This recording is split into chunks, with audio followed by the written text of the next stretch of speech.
Hi guys, welcome back to my channel. It's your girl Michelle, and in today's video I'm going to be making this super delicious Zimbabwean delicacy called Muboora, aka pumpkin leaves. So please do stay tuned and enjoy this video. So the first thing that you want to do is to peel these pumpkin leaves. I'm going to put a video and show you exactly how you do that. I did it off camera actually.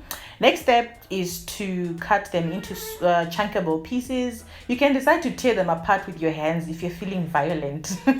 But for the purposes of this video, I just decided to cut them just to look fancy and to look normal, you guys. Anyway, next up, you chop up your veggies. I was running out of onions, so I just used what I had. Chopping the tomatoes and getting ready to start the cooking process. My husband advised that we cut these little mini baby pumpkin. So we're gonna see how it goes, you guys.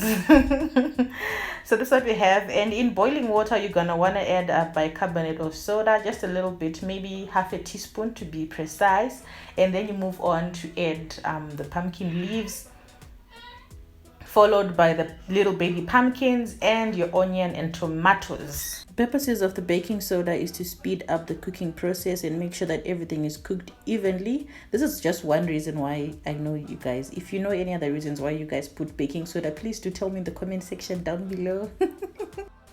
After steaming for about 5 minutes, you're going to open your pot again and mix this all together. Make sure that everything is nice and even. And then you're going to move forward to seasoning these lovely pumpkin leaves with just salt and a little bit of vegetable oil. I've never really gone beyond salt and vegetable oil, you guys. So if you want to try, you can just add any spices. It can be paprika, it can be raja.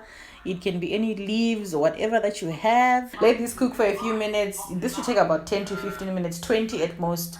And then this is what it's going to be looking like. You can choose to drain the water if you want, but if you like them juicy like myself, you can just have them as is. This is what they're looking like, you guys. They were so fresh and melting in your mouth. Traditional pumpkin leaves. If you've made it this far, thank you so much for watching. You're an OG. Don't forget to like, comment, share, and subscribe. And I will see you in the next video. Bye.